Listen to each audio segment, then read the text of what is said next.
بسم اللہ الرحمن الرحیم۔ بنت نیل، مصنف اسلم راہی MA۔ جب وہ پانچوں ایک حلقے کی صورت میں ادیم سے قریب ہوئے تو ادیم نے انہیں مخاطب کرتے ہوئے پوچھا، میری تم سے کوئی پہچان، کوئی عداوت نہیں ہے؟ پھر کیوں تم میرے ساتھ لڑنے مرنے کو تلے ہوئے ہو؟ ان میں سے ایک نے کہا، اگر تم اپنی ساتھی لڑکی ہمارے حوالے کر دو تو ہمارا تمہارا کوئی جھگڑا نہ رہے گا۔ اس لڑکی کو ہم انطاکیہ کے حاکم کی طرف لے کر جائیں گے اور وہ اسے اپنے حرم میں داخل کرے اور اس کے صلے میں ہم سب کو مالا مال کر دیں۔ اگر اس کے لیے تیار ہو تو ہم پانچوں اپنی تلواریں نیام میں کر لیتے ہیں، اور تم بھی اپنی تلوار نیام میں کر کے اپنے گھوڑے پر سوار ہو اور جدھر جانا چاہتے ہو چلے جاؤ۔ ہم تم سے وعدہ کرتے ہیں کہ تم دونوں کو ہم کوئی نقصان نہ پہنچائیں گے۔ اپنا فیصلہ کہو کہ ہم اس کام کو اس کا انجام دیں۔ ادیم نے اپنی تلوار لہراتے ہوئے رقص پر آئے ہوئے غصیلے سمندر جیسے لہجے میں کہا، تم بکواس کرتے ہو، تم بھیڑیوں سے میں اپنی اور اس لڑکی دونوں کی حفاظت کروں گا۔ تم ذرا آگے تو بڑھو، میں تمہاری قوتوں کو مزمحل کر کے رکھ دوں گا۔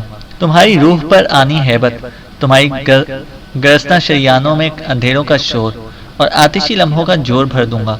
ذرا آگے بڑھو اور مجھ سے ٹکرا کر تو دیکھو، اور سن رکھو کہ اس کوہستانی ندی کے کنارے تمہاری ماضی کے پر عظمت گھمنڈ کو میں ریزہ ریزہ، تمہاری ساری ہلچل میں غاوت اور خروش کو ریگ ریگ نہ کر دوں۔ تو میں اپنی بات کہتے کہتے ادیم اچانک رک گیا۔ پھر وہ ایک وحشی ترنگ اور اوہاموں کے ایک تیز رو طوفان کی طرح اپنے دائیں طرف مڑ کر ان پر حملہ آور ہو گیا، اور ان میں سے دو پر گہرے گھنے سیاہ بادوں کی طرح چھاتے ہوئے اس نے ان پر جان لیوا حملہ کر کے ان دونوں کو موت کے گھاٹ اتار دیا۔ قبل اس کے کہ باقی تین ایک ساتھ آگے بڑھ کر ادیم کی پشت پر حملہ آور ہوتے، ادیم ایک طوفان کی طرح مڑا۔ سیریا کا بازو اس نے پکڑا اور اسے اپنے ساتھ رکھ کر اور اپنا پینترا بدل کر وہ ذرا دائیں طرف ہٹ کر کھڑا ہو گیا۔ سیریا اس کے اس طوفانی انداز اور بے پناہ ہلچل پر حیرت زدہ ہو کر رہ گئی تھی۔ سیریا نے دیکھا کہ ادیم کی نظروں میں پیچ و تاب، اس کے جسم کی نیلی نیلی پیچیدہ رگوں میں ایک طوفان اور اس کے چہرے پر ٹھہرے وقت کا جلال تھا۔ ادیم صرف ایک لمحہ کو رکا، دوبارہ وہ کسی خوفناک اندھی قوت اور آتشی لاوے کی طرح حرکت میں آیا، اور ان تینوں پر اس نے گھنی آندھی کی طرح حملہ کر دیا۔ اس بار سیریا بھی پیچھے نہ رہی اور اس نے بھی آگے بڑھ کر ان پر حملہ کر دیا۔ ان تین میں سے دو ادیم کے ہاتھوں اور ایک سیریا کی تلوار سے مارا گیا، اور یوں لمحوں کے اندر میدان ان کے لیے صاف ہو گیا۔ ان سب کے ختم ہو جانے کے بعد سیریا نے اپنی تلوار صاف کر کے میان میں ڈال لی اور ادیم کی طرف دیکھتے ہوئے کہا، اس نے اپنے لہجے کی شیرینی اور تبسم کی نرمی میں کہا تھا، یہ پانچوں کیسی بے حسی اور بے پرواہی سے ہمیں اپنا شکار بنانے پر تلے ہوئے تھے۔ آپ نے انہیں اجل کی آغوش میں پھینک کر ان کی روحوں کو کیا خوب شرافت اور نجابت کی نشاندہی کی ہے۔ ادیم نے مسکراتے ہوئے کہا، میں تمہارے متعلق جو اندازہ لگایا تھا، تم اس سے کہیں زیادہ بہتر اور عمدہ تیغزن ثابت ہوئی ہو۔ پھر وہ دونوں پرسکون انداز میں مسکراتے ہوئے اپنے گھوڑوں پر سوار ہوئے اور وہاں سے کوچ کر گئے۔ سورج دن بھر اپنے خالق کی عظمتوں کی داستان بکھیرتا ہوا خداوند احکام کی ہدایات کی تعمیل میں مغرب کی طرف جھک رہا تھا۔ ادیم اور سیریا سیدھا شہر کی جنوبی سرائے کے قریب پہنچ گئے تھے۔ بستیوں سے دھواں اٹھنے لگا تھا، ہلکی ہلکی دھند نے کوہستانوں کے دامن کو تھامنا شروع کر دیا تھا۔ بھیڑوں کے گلے چراتی دہقانی لڑکیاں اپنے گھروں کو جانے کے لیے اپنے ریوڑوں کو ہانکنے کی تیاریاں کرنے لگی تھیں۔ کائنات کی خالی ویران آنکھوں میں زمانے کی پرچھائیاں طویل ہو رہی تھیں۔ ادیم اور سیریا اپنے گھوڑوں کو آرام سے دل کی چال چلاتے ہوئے خانقاہ کے قریب پہنچ گئے۔ ایسے مرگ و حیات کے چمن زاروں میں اور غم انگیز سکوت کے اندر ابلیس کی ہولناکی اور بدکاری کے شیطانی پھندوں کو توڑتی ہوئی ایک آواز خانقاہ کے نواحی کوہستانوں کے اندر خوب بلند ہو کر سنائی دی، والطور وکتاب مستور فی رق منشور والبیت المعمور والسقف المرفوع والبحر المسجور ان عذاب ربک لواقع۔ قسم ہے طور کی اور ایک کھلی کتاب کی جو رقیق کی جلد میں ہے، اور آباد گھر کی اور اونچی چھت کی اور معجزن سمندر کی، کہ تیرے رب کا عذاب ضرور واقع ہونے والا ہے۔ ما لہو من دافع، جسے کوئی دفع کرنے والا نہیں۔ آواز یقیناً قدوم کی تھی اور کوہستانوں میں یوں ابھر کر سنائی دی تھی جیسے وقت سحر تھکی ماندی رات کی تاریکیوں کے اندر روشنی کی تازہ دم کرنے اپنی روایات و وقار کے ساتھ گھسنے لگی ہوں۔ آواز کا سرور، لہن کی ادائیگی اور الفاظ کا تاثر ایسا تھا جیسے پردگی کی لذت، جیسے کھوجنے کی حدت، جیسے تخیل کی دل آویزی۔ آہوں کی لذت، آنسوؤں کی نمی، لہروں کی ریشمی سنسنی، طلسم کے کیف، زمزموں کی ساحری، کمکموں کی زوفشانی، گویا کوہستانوں کے اندر گونجنے والے وہ الفاظ نغمہ و آتش کا سنگم اور نور کی چٹکتی چنگاریاں ہوں جو چمکیلے ستاروں کے خرام کی طرح ادھر ادھر بکھرنے لگے ہوں۔ ذرا دم لینے کے بعد سنسان ٹیلوں کو خوشبو کا سکون اور راحت کا پیغام دیتی قدوم کی آواز پھر بلند ہو کر ابھری، یوم تمور السماء مورا وتسیر الجبال سیرا فویل یومئذ للمکذبین الذین فی خوض یلعبون یوم یرعون الی نار جہنم دعا هذه النار التي كنتم بها تكذبون افسحر هذا ام انتم لا تبصرون۔ جب آسمان بری طرح ڈگمگائے گا اور پہاڑ اڑتے اڑتے پھریں گے، تباہی ہے اس روز ان جھٹلانے والوں کے لیے جو کھیل کے طور پر اپنی حجت بازیوں میں لگے ہیں، جس دن انہیں دھکے مار مار کر جہنم کی آگ کی طرف لے جایا جائے گا۔ اس وقت ان سے کہا جائے گا، یہ وہی آگ ہے جسے تم جھٹلایا کرتے تھے، اب بتاؤ یہ جادو ہے یا تمہیں سوجھ نہ رہا تھا؟ ان آیات کی ادائیگی میں قدوم کی آواز میں زیادہ جوش اور ولولہ تھا، اور الفاظ اس طرح چٹانوں اور وادیوں کے اندر بکھرے تھے جیسے ایک مستی میں ایک سوز میں کوئی قافلہ نور اپنی پوری لذت رفتار کے ساتھ اجالے کے سمندروں میں اترا ہو، یا خورشید و قمر کی شریانوں سے رحمت کے عطیوں کا خمار اور زنگ کے ماضی کی رگوں میں روشن حال لہو کی ایک جوالہ اور روحانی تقدس کا ایک حلقہ بہہ نکلا ہو۔ ایک چٹان پر بیٹھ کر مقدس کتاب کی تلاوت کرتے قدوم نے ادیم اور سیریا کی طرف دیکھ لیا، لہذا وہ خاموش ہو گیا تھا۔ اس لمحہ ادیم کسی سحر زدہ کی طرح اپنے گھوڑے سے اتر پڑا اور سبحان ربی الاعلیٰ پکارتا ہوا وہ ننگی پیٹھ اور پتھریلی زمین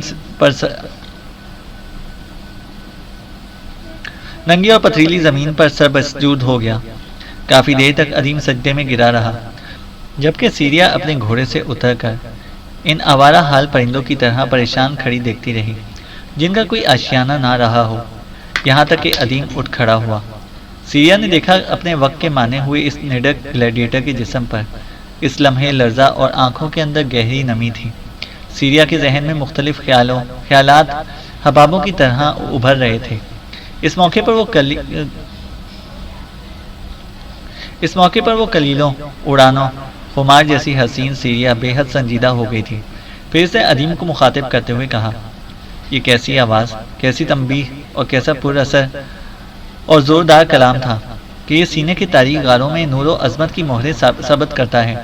میری ماں دریائے نیل کے چرواہوں کے قدیم مصری گیت گایا کرتی تھی، اور اس کا کہنا تھا کہ ان گیتوں جیسا رس اور کشش اور کسی کلام میں نہیں، لیکن قسم خداوند کی کہ یہ جو کلام میں نے اب سنا اور اپنی زندگی میں پہلی بار سنا ہے، ان کی قدیم گیتوں سے بہت عرفا اور بلند ہے۔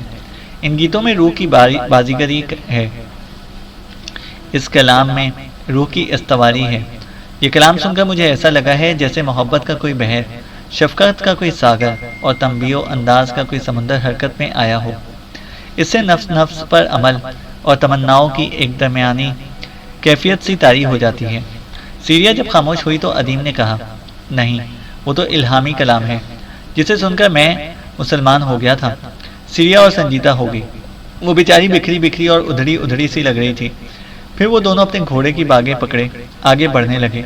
جب وہ ایک چٹان پر بیٹھے قدوم سے نزدیک ہوئے تو اچانک قدوم کی پشت پر کوہستان کے اندر اندریاس نمودار ہوا اور وہ زور زور سے پکارنے لگا، میرا بیٹا آ گیا، میرا رمینس آ گیا۔ اندریاس کوہستان سے اتر کر قدوم کے پاس آیا۔ اتنی دیر تک قدوم بھی ادیم کو پہچان چکا تھا۔ دونوں آگے بڑھ کر ادیم کے پاس آئے اور گرم جوشی میں اس سے مصافحہ کرنے کے بعد وہ حیرت و تعجب سے ادیم کے پہلو میں کھڑی سیریا کی طرف دیکھنے لگے۔ ادیم نے سیریا کی طرف دیکھتے ہوئے کہا، سیریا، یہ میرے بابا اندریاس اور یہ قدوم ہیں جن کا میں نے تم سے ذکر کیا تھا۔ پھر ادیم نے اندریاس اور قدوم کو مخاطب کرتے ہوئے سیریا کی ساری داستان شروع سے آخر تک کہہ سنائی، اور آخر میں اس نے بڑی سنجیدگی کے ساتھ اندریاس اور قدوم سے کہا، میں نے آپ دونوں سے اصل حالات کہہ سنائے ہیں، اب سیریا کے حالات راز ہی ہیں۔ اگر اس کے حالات کی کسی اور کو بھی خبر ہو گئی تو پھر یہ خبر اڑتی اڑتی قسطنطنیہ جا پہنچے گی، اور ایسی صورت میں ہرکولس مجھے اور سیریا دونوں کو صلیب پر چڑھا دے گا یا جلاد کے سپرد کر دے گا۔ اندریاس آگے بڑھا اور انتہائی شفقت کا مظاہرہ کرتے ہوئے اس نے سیریا کے سر پر ہاتھ پھیرتے ہوئے کہا، اب یہ میری بیٹی ہے اور میں اپنی بیٹی کا راز کیوں افشا ہونے دوں گا؟ اس موقع پر قدوم نے سیریا کو مخاطب کرتے ہوئے کہا، اے میری اجنبی بیٹی، اب جب کہ تم یہیں ہمارے پاس اس خانقاہ میں ہی رہو گی تو میرے اور اندریاس کے علاوہ خانقاہ کے دیگر افراد پر یہ ظاہر نہ کرنا کہ تم سابق قیصر روم فوکاس کی بیٹی ہو۔ تم اس سے یہ کہانی گھڑ لینا کہ تم قسطنطنیہ کے ایسے رئیس کی بیٹی ہو جسے قسطنطنیہ میں بے گناہ پھانسی ہو گئی، اور یہ کہ تمہارا باپ رمینس کا محسن تھا اور باپ کے بعد بے سہارا ہو جانے کی وجہ سے تم پناہ کی خاطر اس خانقاہ میں آ گئی ہو۔ اب تم تھوڑی دیر یہاں رکو، ہم اپنے آپ کو جمع کر لیں، پھر ایک ساتھ خانقاہ کی طرف چلتے ہیں۔ اندریاس اور قدوم کے ساتھ ادیم اور سیریا خانقاہ کی طرف آئے۔ وہاں سے باہر زمیل، اس کے دونوں بچے اور امیتا ان کو دیکھ کر جمع ہو گئے تھے۔ ان کے قریب آ کر ادیم نے زمیل اور امیتا سے سلام کیا۔ زمیل کے دونوں بچوں کو جو اب خاصے بڑے ہو گئے تھے گلے لگایا، اور آخر میں اس نے زمیل اور امیتا کی طرف دیکھتے ہوئے کہا، میرے ساتھ جو یہ لڑکی ہے اس کا نام سیریا ہے، یہ کون ہے اور کس غرض کے تحت اس خانقاہ میں آئی ہے یہ خود ہی تم لوگوں کو سب کچھ بتا دے گی۔ پھر ادیم نے رمیتا کی طرف دیکھتے ہوئے کہا، رمیتا میری بہن، تمہارے لیے میرے پاس خوشخبری یہ ہے کہ ترمید ٹھیک ہے، وہ تمہیں ملنے میرے ساتھ ضرور یہاں آتا، لیکن ہرکولس ان دنوں کسی کو رخصت نہیں دے رہا، کیونکہ عرب کے صحراؤں کے اندر وہ مسلمانوں کی طرف سے اپنے لیے خطرات کو محسوس کرنے لگا ہے، اور ان سے نمٹنے کے لیے وہ اپنے آپ کو ہر وقت تیار رکھنا چاہتا ہے۔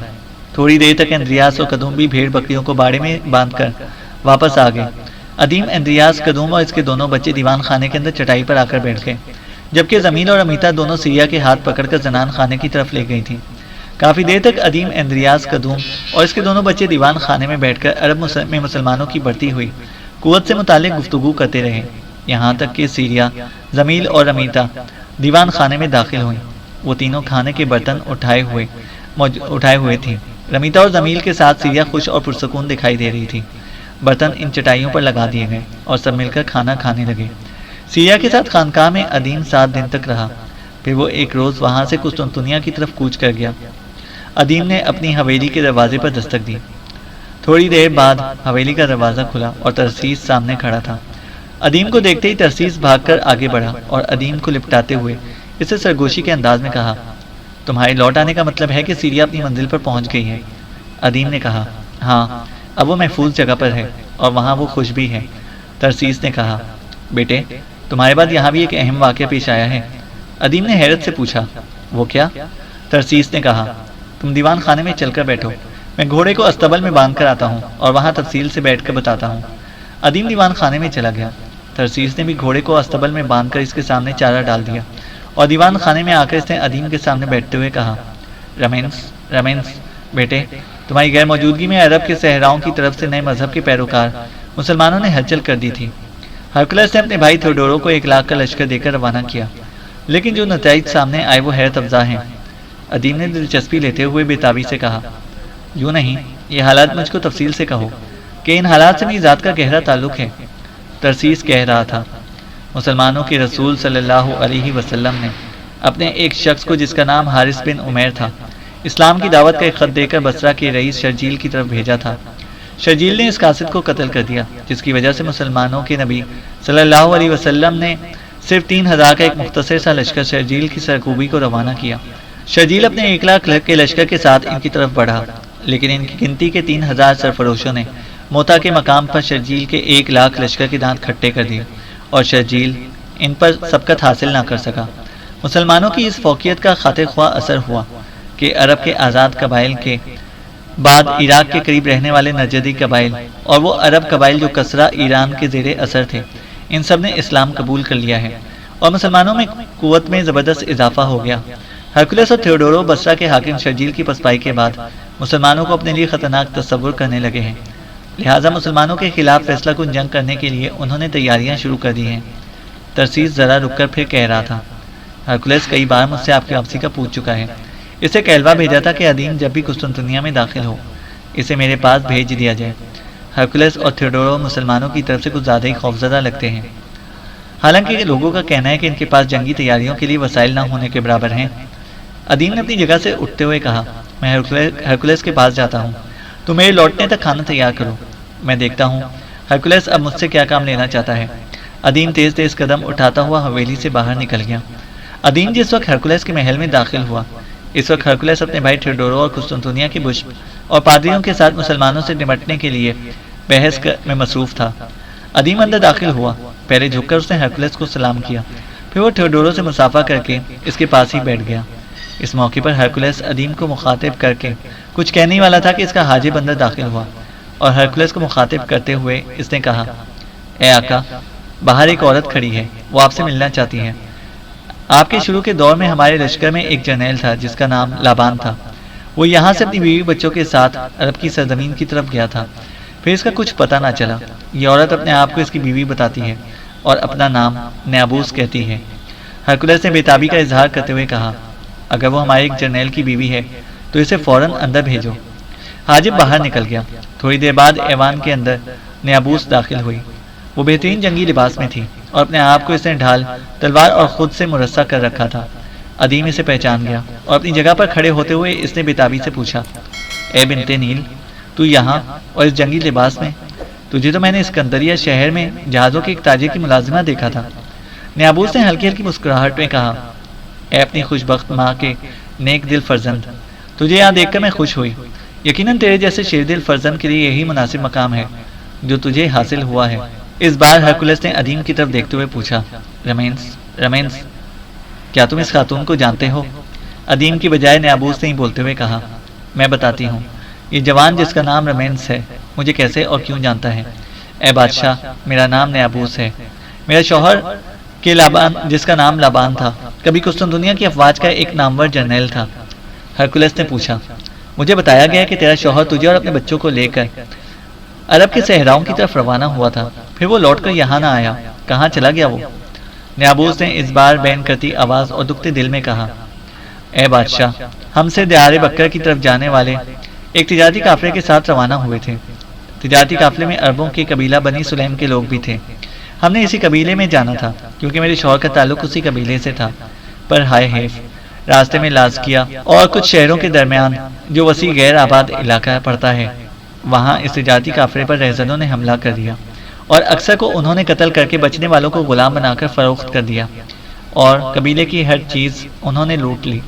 مجھے انہوں نے اسکندریہ کے ایک ایسے سوداگر کے ہاتھ بیچ دیا جس کے جہاز اسکندریہ سے قسطنطنیہ کے درمیان چلا کرتے تھے۔ میں اس سوداگر کے جہازوں میں ملازمت کرتی رہی اور مسافروں کے علاوہ جہاز کے عملے کے لیے کھانا تیار کرتی رہی۔ میرے کام سے خوش ہو کر جو کچھ میرا مالک مجھے انعام میں دیتا تھا اسے میں جمع کرتی رہی، اور جب میرے پاس اس رقم سے اتنا مال جمع ہو گیا جس کے عوض اس سوداگر نے مجھے خریدا تھا، تو ان دنوں اچانک وہ مالک فوت ہو گیا۔ میں نے اس کے بیٹے سے التماس کی کہ وہ رقم لے کر مجھے آزاد کر دے، کیونکہ میں نے اپنے 3 بیٹے اور ایک بیٹی کو تلاش کرنا چاہتی تھی جو ان رہزنوں کے حملے کے دوران مجھ سے بچھڑ گئے تھے۔ اس تاجر کا وہ بیٹا انتہائی رحم دل تھا اور اس نے کچھ لیے بغیر مجھے آزاد کر دیا۔ میں کچھ عرصہ عرب کے صحراؤں میں بنو سلیم کے اندر رہی۔ اب اس طرف آئی ہوں کہ آپ سے التماس کروں کہ ان رہزنوں کا قلع کما کیا جائے جنہوں نے لازکیہ اور ان شہروں کے درمیان تجارتی قافلے پر حملہ کر کے میرے شوہر کو قتل کر دیا اور مجھے میرے شوہر اور بچوں سے محروم کر کے رکھ دیا۔ نیابوس جب اپنے حالات کہہ کر خاموش ہو گئی تو ہرکولس سر جھکائے کچھ سوچتا رہا۔ اس موقع پر نیابوس نے پھر بولتے ہوئے کہا، اے بادشاہ، اگر آپ ان رہزنوں کا کوئی سدباب نہیں کرنا چاہتے تو مجھے کم از کم 5000 مسلح جوان مہیا کر دیں۔ میں تلوار کا فن خوب جانتی ہوں۔ ان 5000 مسلح جوانوں کے ساتھ سوداگروں کے بھیس میں ایک تجارتی قافلے کی شکل میں یہاں سے روانہ ہو جاؤں گی، اور جب وہ رہزن ہم پر حملہ آور ہوں گے تو میں ان کی سرکوبی کر کے ان کے ہاتھوں آج تک مرنے والے ہزاروں بے گناہوں کا انتقام لوں گی۔ ہرکولس نے اپنا سر جھکا ہوا سر اوپر اٹھاتے ہوئے کہا، اے خاتون، گو 2-1 روز میں یہاں سے اپنے لشکر کے ساتھ مسلمانوں کی سرکوبی کے لیے روانہ ہونا چاہتا ہوں، پھر بھی میں تیری مدد میں ضرور کچھ کروں گا۔ میں تیرے ساتھ 5000 کا لشکر ضرور روانہ کروں گا، اور اس لشکر کا کماندار رمینس ہوگا، کیونکہ تم دونوں ایک دوسرے کے جاننے والے ہو، لہذا اکٹھے رہ کر زیادہ مفاہمت کے ساتھ کام کر سکو گے۔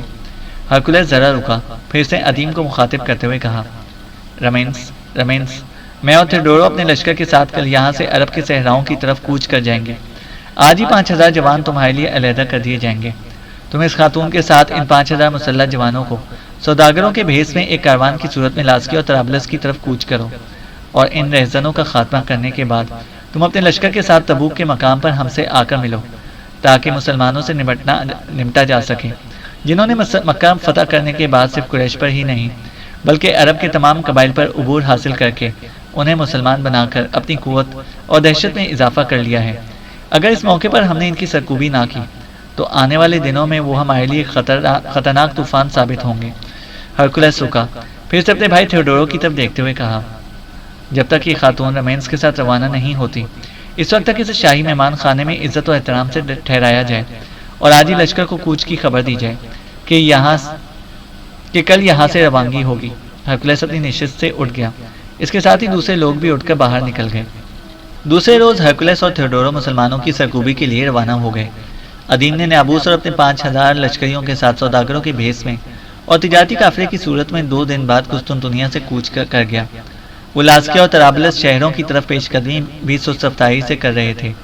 دراصل ایک مسلمان کی حیثیت سے وہ اپنی مہم سے جلد فارغ ہو کر ہرکولس کے ساتھ جنگ میں شامل نہ ہونا چاہتا تھا، جو مسلمانوں ہی کے خلاف لڑی جانے والی تھی، اور جگہ جگہ پڑاؤ کر کے آہستہ آہستہ اپنی منزل کی طرف بڑھ رہا تھا۔ نبی اکرم صلی اللہ علیہ وسلم کو پہلے ہی اطلاع ہو گئی تھی کہ ہرکولس لاکھوں کے لشکر کے ساتھ مسلمانوں کی سرکوبی کے لیے بڑھ رہا ہے، تو رجب 9 ہجری کو انہوں نے 30,000 مجاہدین کے ساتھ شام کی طرف کوچ کیا۔ اس 30,000 میں صرف 10,000 سوار تھے۔ اونٹوں کی اس قدر کمی تھی کہ ایک اونٹ پر کئی آدمی باری باری سوار ہوتے تھے، اور اس پر گرمی کی شدت اور کھانے کی قلت بھی مستعد تھی۔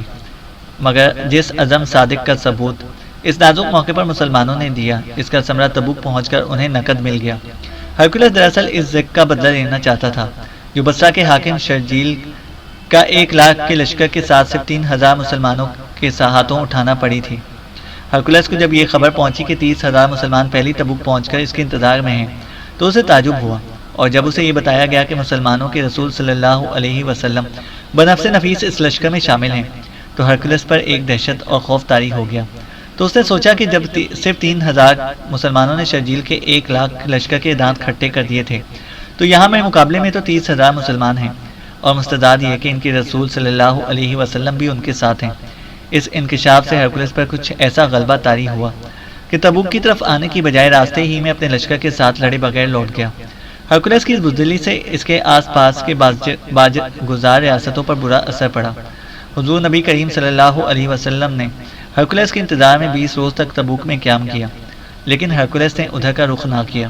ہرکولس کی اس پسپائی سے دومتت الجندل کے عیسائی حاکم عقید بن عبد الملک، ایلا کے نصرانی حاکم یوحنا بن روبا، اور اسی طرح مکنا جیا اور ازرو کے روسا نے بھی جزیہ ادا کر کے حضور صلی اللہ علیہ وسلم کی تابعیت قبول کر لی۔ اس کا نتیجہ یہ ہوا کہ اسلامی حدود اقتدار براہ راست رومی سلطنت کی سرحدوں تک پہنچ گئے، اور جن عرب قبائل کو اب تک ہرکولس مسلمانوں کے خلاف استعمال کرتا رہا تھا، اب ان کا بیشتر حصہ رومیوں کے مقابلے میں مسلمانوں کا معاون بن گیا تھا۔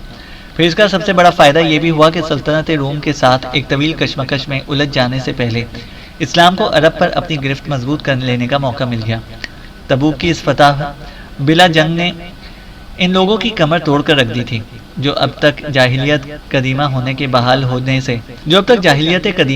ہونے کی آس لگائے بیٹھے تھے۔ عدیم ساحل سمندر کے ساتھ ساتھ نیابوس اور اپنے 5,000 مسلح جوانوں کے ساتھ جو سوداگروں کے بھیس میں تھے اور جن کا تعلق اس کے میسرہ سے ہی تھا، اس حقیقت سے بے خبر آگے بڑھتا رہا کہ نیابوس ہی اس کی حقیقی ماں ہے۔ جب وہ لازکیہ شہر سے 10 میل کے قریب آگے بڑھ گئے تو نیابوس نے اپنے گھوڑے کو دوڑاتی ہوئی عدیم کے پاس آئی، اور اسے مخاطب کرتے ہوئے اس نے ایک شفقت اور ہمدردی میں کہا، اے اسکندریہ کی سرزمین کے بے مثل گلیڈیٹر، میں ابھی تک اپنے ذہن میں یہ فیصلہ نہیں کر پائی کہ میں تجھے کہ میرے بیٹے تجھ سے بھی بڑے ہوں گے کیسے اور کس طرح مخاطب کروں۔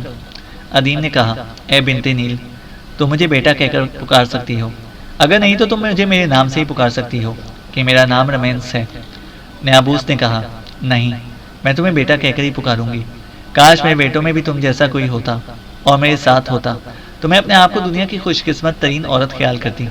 بہرحال اس میں بھی میرا اطمینان اور سکون ہے کہ تمہیں بیٹا کہہ کر پکاروں۔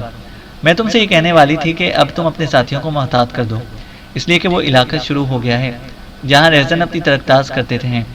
نیابوس کے کہنے پر عدیم نے فوراً اپنے ساتھیوں کو خبردار کر دیا اور آگے بڑھنے کی رفتار بھی اس سے پہلے سے سست کر دی۔ 10 میل آگے جانے کے بعد طلسم سکوت سے لبریز فضاؤں کے اندر شور کا طوفان اٹھ کھڑا ہوا۔ جیسے سوئی ہوئی فضا کی روحیں اچانک جاگ اٹھی ہوں۔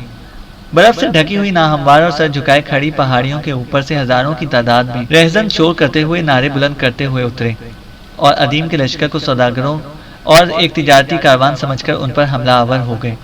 لیکن اس وقت جب ادیم کے لشکریوں نے جنہیں وہ تجارتی قافلہ سمجھ کر ان پر حملہ آور ہوئے تھے اپنی تلوار سونت کر اور ڈالیں سنبھال کر جوابی حملہ کیا، تو ان رہزنوں کے سارے ولولے، سارا جوش، سارے جذبے ریت پر اونٹوں کے ان نقشے پا کی طرح ہو گئے جنہیں ہوا کے تیز و تند جھونکے لمحوں کے اندر مٹا کر رکھ دیتے ہیں۔ ان رہزنوں کے لیے ادیم ایسی خوفناک اندھی قوت بن گیا تھا جو بقا پر کئی داستانیں رقم کر دے۔ ادیم کے حملوں میں وہ فریفتگی تھی جسے مادی قوت و عظمت اور کسی قسم کی رفتار زائل نہیں کر سکتی۔ حملہ آور ہوتے ہوئے ادیم کی آنکھوں میں زندگی کی شعاعیں تیز ہو گئی تھیں اور وہ منہ زور آندھی کی طرح رہزنوں کے اندر گھس کر ان کے جسموں سے فاسد خون نکال کر ان پر ننگ و ذلت کی تلیسان اور اہانت و بربادی کی داستان رقم کرنے لگا تھا۔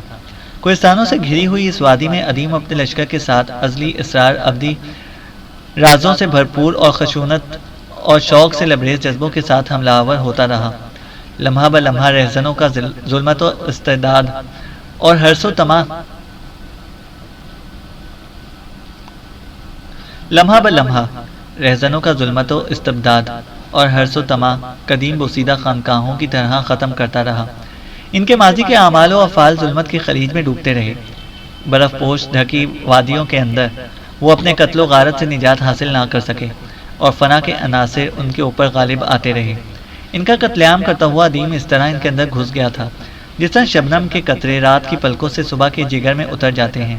تھوڑی دیر بعد ان رہزنوں کی ٹولی بابل و نینوا کی کھنڈرات کی شکل اختیار کر گئی۔ ادیم نے ان میں سے ایک ایک کو پکڑ کر قتل کر دیا تھا۔ جب سارے رہزنوں کا قتل عام ہو چکا تو نیابوس اپنے گھوڑے کو دوڑاتی ہوئی ادیم کے پاس آ کر رکی۔ اسے دیکھتی ادیم نے کہا، اے بنت نیل، قسم مجھے اپنے خداوند کی جو سارے جہانوں کا خالق ہے، تم نے اس جنگ میں ایک بے مثل جنگجو کا سا کردار ادا کیا ہے۔ میں تمہیں دیکھتا رہا ہوں، بخدا تمہارے لڑنے کا انداز انتہائی ماہرانہ اور مجاہدانہ تھا۔ اے بنت نیل، ان وادیوں کے اندر ان رہزنوں سے تو نے اپنے شوہر کا کیا خوب انتقام لیا ہے۔ جواب میں نیابوس نے ہلکی ہلکی مسکراہٹ میں کہا، رمینس میرے بیٹے، میں نے اب اس عمر میں کیا جنگ کرنی ہے؟ بخدا تم نے انہیں آوارہ گرد جان کر ایک دردناک اضطراب میں ڈال کر مارا ہے۔ تم ان رہزنوں کے لیے بحر حیات کی طوفان خیز موجوں کے اندر اندرائن کی طرح کڑوے، تلوار جیسے تیز اور چٹانوں کی طرح بوجھل ثابت ہوئے ہو۔ تو نے اے رمینس گناہوں کے ایک سر چشمے کو پاٹ دیا ہے۔ کاش میں بھی تیرے کسی کام آ سکتی کہ اب تیرے احسانوں نے مجھے گناہبار کر دیا ہے۔ ادیم نے گہری خوشی کے اظہار میں کہا، اے بنت نیل، تو نے مجھے بیٹا کہا ہے، پھر بھلا ایک ماں پر بیٹے کا کیا احسان ہو سکتا ہے؟ نیابوس جواب میں کچھ کہنے ہی والی تھی کہ ایک سوار اپنا گھوڑا دوڑاتا ہوا ادیم کے قریب آیا اور ادیم سے کہا، اے امیر، ابھی ابھی ہرکولس کی طرف سے ایک قاصد آیا ہے اور وہ آپ کے لیے پیغام لایا ہے کہ آپ تبوک کا رخ کرنے کی بجائے سیدھا قسطنطنیہ کی طرف کوچ کریں۔ ہرکولس کے مقابلے کے لیے 30,000 صحرائی مسلمان تبوک کی طرف آئے تھے۔ ان کے ساتھ ان کے رسول صلی اللہ علیہ وسلم بھی تھے۔ لہٰذا ہرکولس کو نہ جانے کیا ہوا کہ اس نے جا کر جنگ کی ابتدا کرنے کی بجائے ہرکولس اپنا رخ موڑ کر واپس قسطنطنیہ کی طرف روانہ ہو گیا ہے۔ ہرکولس کی اس طرح پسپائی سے برے اثرات مرتب ہوئے ہیں۔ مسلمانوں کے حوصلے بلند ہو گئے ہیں اور وہ عرب قبائل جو عیسائیت کی طرف مائل تھے اور کیسر و کسرا کی سلطنت کے زیر نگی تھے، اب انہوں نے تیزی سے اسلام قبول کر کے مسلمانوں کی قوت میں اضافے کا باعث بننا شروع کر دیا ہے۔ ادیم نے اس سوار سے کہا، اس قاصد کو میرے پاس لے کر آؤ جو ہرکولس کی طرف سے آیا ہے۔ وہ سوار مڑا اور وہاں سے چلا گیا۔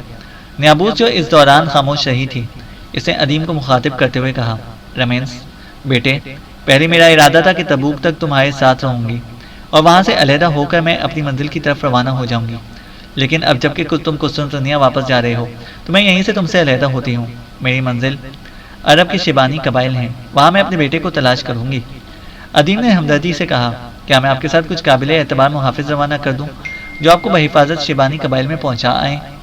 نیابوس نے کہا، تمہارا شکریہ بیٹے، میں اکیلی ہی جاؤں گی۔ میں ان راستوں سے خوب واقف ہوں اور پھر عرب کے صحراؤں کے اندر تیزی کے ساتھ پھیلتے اسلام نے راستوں کو محفوظ و مامون کر دیا ہے۔ میں تمہیں اس میدان جنگ میں ہی خدا حافظ کہتی ہوں۔ اگر تمہیں کبھی وقت میسر ہو تو بیٹے مجھ سے ملنے ضرور آنا۔ میرا گھر بنو سلیم میں ہے، وہاں تم ناہور بن عبدون کا گھر پوچھ کر مجھ سے مل سکتے ہو۔ پھر نیابوس نے اپنے گھوڑے کو ایڑ لگائی اور وہاں سے کوچ کر گئی۔ وہ سوار اس قاصد کو لے کر آیا جو ہرکولس کی طرف سے آیا تھا۔ دونوں ادیم کے قریب آ کر اپنے گھوڑے سے اتر گئے۔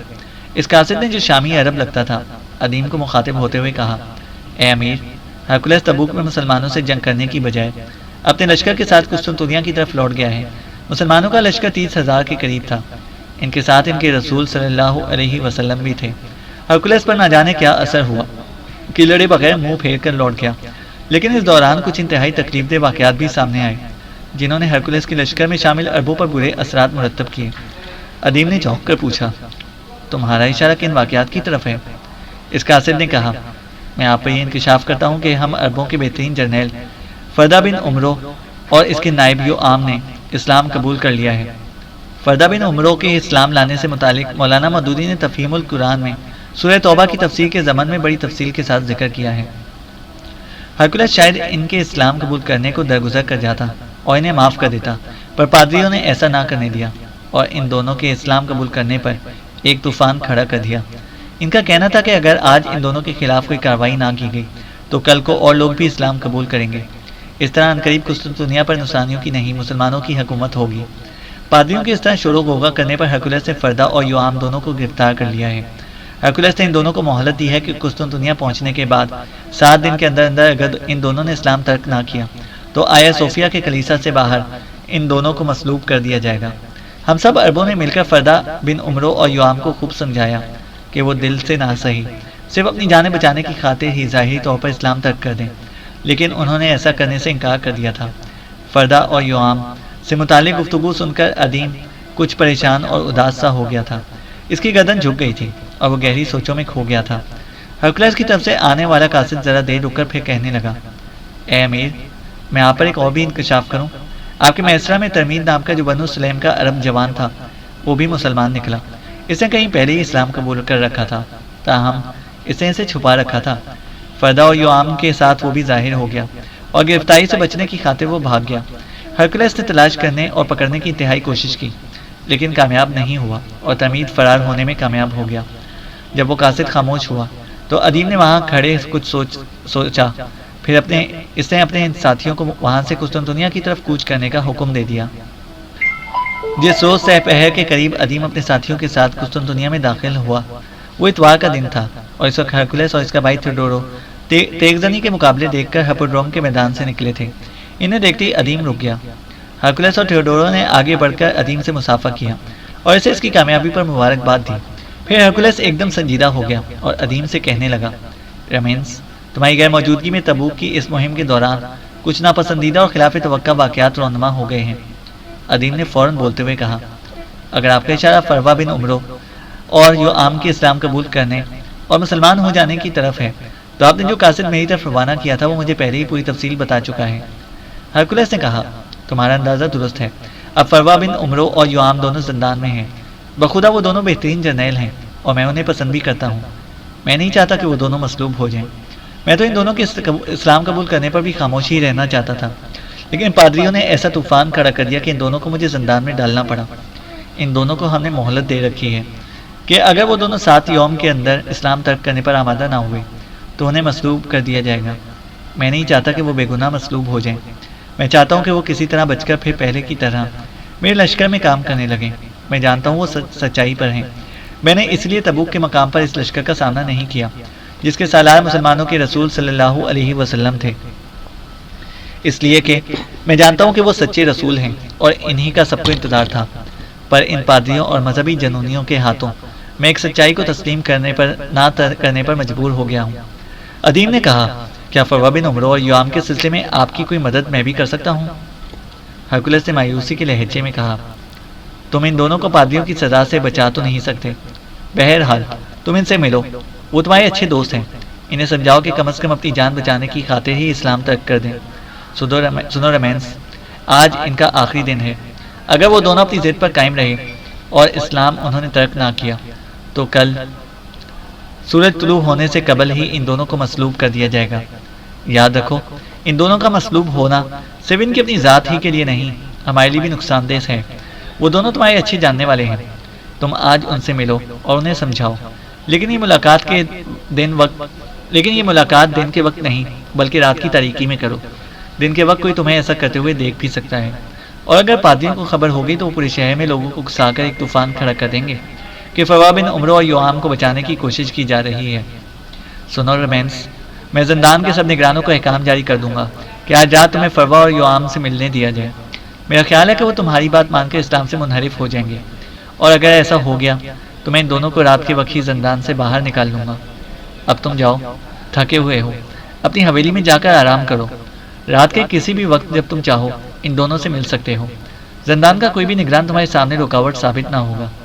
ہرکولس کے پاس سے پیچھے ہٹ کر ادیم دوبارہ اپنے گھوڑے پر سوار ہونا ہی چاہتا تھا کہ ایک طرف سے تیز تیز قدم اٹھاتا ترسیس نمودار ہوا۔ ادیم نے اپنے گھوڑے کی پکڑی لگام چھوڑ دی اور آگے بڑھ کر اس نے ترسیس کو گلے لگا لیا۔ ترسیس نے ادیم کی پیشانی چومنے کے بعد اپنا منہ ادیم کے کان پر رکھتے ہوئے کہا، بیٹے کیا تم سیریا سے بھی مل کر آ رہے ہو؟ ادیم نے بھی سرگوشی میں کہا، نہیں، میں اس طرف نہیں گیا، میرا ارادہ تھا کہ اس مہم سے فارغ ہو کر ضرور اس سے ملوں گا۔ یہاں حالات کچھ خراب ہو گئے ہیں، لہٰذا میں نے اس طرف آنے میں جلدی کی۔ میرے ساتھ گھوڑے پر سوار ہو، حویلی جا کر میں تمہارے ساتھ تفصیل سے گفتگو کروں گا۔ ادیم نے ترسیس کو اپنے پیچھے گھوڑے پر بٹھا لیا اور پھر اس نے مہمیز لگا کر گھوڑے کو ہانک دیا۔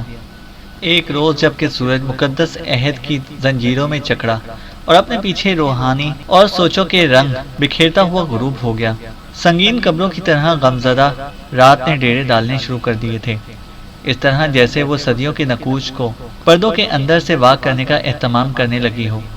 سیدھا کی خانقاہ کے اندر اندریاس قدوم سیریا، رمیتا قدوم کی بیوی زمیل اور اس کے دونوں بیٹے آتش دان کے پاس بیٹھ کر کھانا کھانے کی تیاری کر رہے تھے کہ خانقاہ کے صدر دروازے پر دستک ہوئی۔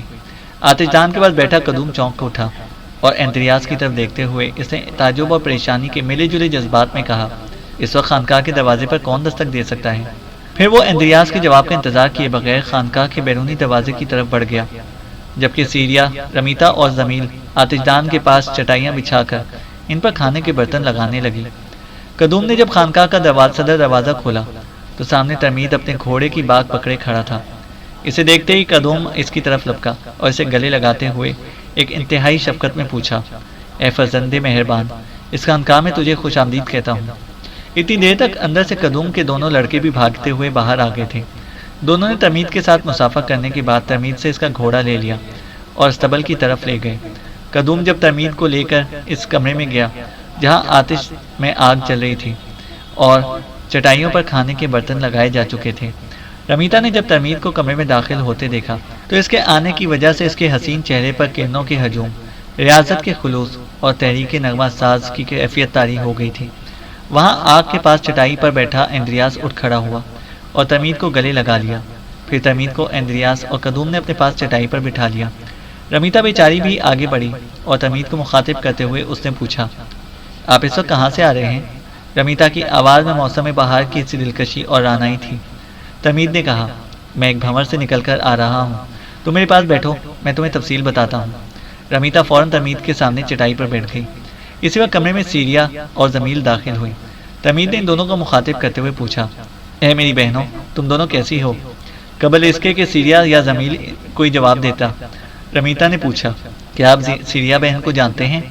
ترمید نے کہا، ضرور جانتا ہوں، کہ رمینس نے مجھے ایک بار اس سے متعلق بتایا تھا۔ سیریا اور زمیل بھی رمیتا کے قریب بیٹھ گئے۔ اتنی دیر تک قدوم دونوں بیٹے بھی اندر آئے اور چٹائی پر بیٹھ گئے۔ رمیتا نے کہا، اب یہ بھی آپ بتا رہے تھے کہ آپ ایک بھنور سے نکل کر آ رہے ہیں، کیا آپ اس سے متعلق ہمیں تفصیل نہ بتائیں گے؟ ترمید نے کہا، سنو میں بتاتا ہوں۔ ہمارا لشکر مسلمانوں کے ساتھ فیصلہ کن جنگ کرنے کی خاطر قسطنطنیہ سے تبوک کی طرف روانہ ہوا تھا، لیکن تبوک پہنچنے سے قبل ہی ہرکولس اور اس کے بھائی تھیوڈورو کو جب یہ خبر ہوئی کہ 30,000 مسلمانوں کا جو لشکر ان کے مقابلے کے لیے آ رہا ہے، اس کے ساتھ مسلمانوں کے رسول صلی اللہ علیہ وسلم بھی ہیں، تو ان دونوں بھائیوں پر نہ جانے اس سے کیا اثر ہوا کہ جنگ کے بغیر اور تبوک پہنچنے سے قبل ہی انہوں نے واپسی کا ارادہ کر لیا۔ ہرکولس اور تھیوڈورو کی اس طرح واپسی کا لشکر پر منفی اثر ہوا اور وہ لوگ مسلمانوں کے حق میں چمگویاں کرنے لگے۔ اس دوران ہرکولس کے مقدمۃ الجیش کے سربراہ ایک عرب جرنیل فروا بن عمرو اور اس کے نائب یوآم نے اعلانیہ اسلام قبول کر لیا۔ میں نے فوراً ان دونوں سے ملنے گیا۔ میں صرف فروا سے مل سکا اور اسے میں نے بتایا کہ میں بھی مسلمان ہوں۔ میں یوآم سے نہ مل سکا، کاش میں اس سے بھی مل سکتا اور اسے بتاتا کہ میرے بچھڑنے والے بھائی کا نام بھی یوآم تھا۔ پادریوں کے کہنے پر ہرکولس نے ان دونوں کو گرفتار کر لیا، لیکن میں لشکر سے بھاگ نکلنے میں کامیاب ہو گیا۔ ہرکولس ان دونوں کو اپنے ساتھ قسطنطنیہ لے گیا۔ اب دیکھیں بیچارے ان دونوں کا اسلام قبول کرنے کے باعث کیا حشر ہوتا ہے۔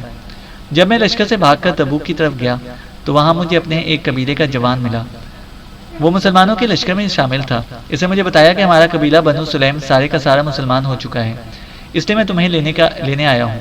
اپنے قبیلے میں واپس جانے کے لیے ہم کل روانہ ہوں گے۔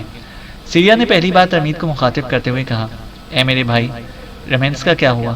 انہوں نے بھی تو اسلام قبول کر لیا تھا، کیا وہ بھی ہرکولس اور قسطنطنیہ کے پادریوں کی نگاہ میں تو نہیں آگے؟ اے میرے بھائی، آپ کی باتوں نے مجھے ان کے متعلق فکر مند کر دیا ہے، اس لیے کہ وہ میرے ایسے محسن ہیں جن پر جان بھی قربان کی جا سکتی ہے۔ قسطنطنیہ میرے لیے جہنم بن گیا تھا، انہوں نے تمام خطرات اپنے اوپر ڈال کر مجھے اس جہنم سے نکالا۔ میں ان کے احسانوں اور ایثار کو فراموش نہیں کر سکتی۔ کاش کوئی قاصد کوئی مخبری اطلاع کرتا کہ وہ کیسے اور کہاں ہیں۔ ترمید نے فوراً کہا، اے میری بہن، تو رمین سے متعلق فکر مند نہ ہو، وہ ایک بہترین جرنیل اور دانشمند انسان ہے، اور پھر وہ تبوک کی مہم کے لیے لشکر میں شامل نہ تھا۔ جب لشکر قسطنطنیہ سے کوچ کر گیا تو مجھے میرے ایک ساتھی لشکری نے بتایا کہ رمینس لشکر میں شامل نہیں۔ اس لشکری نے بتایا کہ تبوک کی طرف روانگی سے ایک دن قبل کوئی عورت کہ میں اس سے متعلق زیادہ معلومات حاصل نہیں کر سکا، وہ لازکیہ اور طرابلس کے شہروں کے درمیان رہزنوں کے خلاف فریاد لے کر آئی تھی۔ لہذا ہرکولس نے رمینس کو یہ مہم سونپی تھی کہ وہ لشکر کے ایک حصے کے ساتھ سوداگروں کے بھیس میں لازکیہ اور طرابلس کی طرف جائے اور رہزنوں کا صفایا کر کے تبوک کے مقام پر لشکر سے آ ملے۔ اب جب ہرکولس اور اس کا بھائی تھیوڈورو اپنی اس مہم کو ناکام اور ادھورا چھوڑ کر واپس قسطنطنیہ کی طرف چلے گئے ہیں تو میرا خیال ہے کہ رمینس بھی اپنی اس مہم سے فارغ ہو کر قسطنطنیہ چلا گیا ہوگا، کیونکہ ہرکولس نے اسے اطلاع بھجوا دی تھی کہ وہ تبوک کی طرف جانے کی بجائے قسطنطنیہ لوٹ جائے۔ تم اس سے متعلق فکر مند نہ ہو میری بہن، وہ اپنے آپ کو خطرات میں نہیں ڈالے گا۔ اور پھر ہرکولس اور اس کے بھائی تھیوڈورو کا رمینس پر ایسا اعتماد اور ایسا بھروسہ ہے کہ وہ دونوں آنکھیں بند کر کے اس کی بات مانتے ہیں۔ اس بار اندریاس نے فکر مند لہجے میں کہا، ایسا لگتا ہے کہ قسطنطنیہ میں میرے بیٹے کے لیے خطرات سر ابھارنے لگے ہیں۔ میں چند دن تک اس کا انتظار کروں گا، اگر وہ نہ آیا تو میں اس کی خیریت جاننے خود قسطنطنیہ جاؤں گا۔ قدوم نے چٹائیوں پر لگے کھانے کی طرف اشارہ کرتے ہوئے کہا، کھانا شروع کریں ورنہ ٹھنڈا ہو جائے گا۔ سب خاموشی سے کھانا کھانے لگے۔ دوسرے روز صبح ہی ترمید اور امیتا وہاں سے کوچ کر گئے۔ چینل کو سبسکرائب کریں اور بیل آئیکن کو پریس کریں تاکہ ہماری ہر اپڈیٹ آپ کو بر وقت مل سکے۔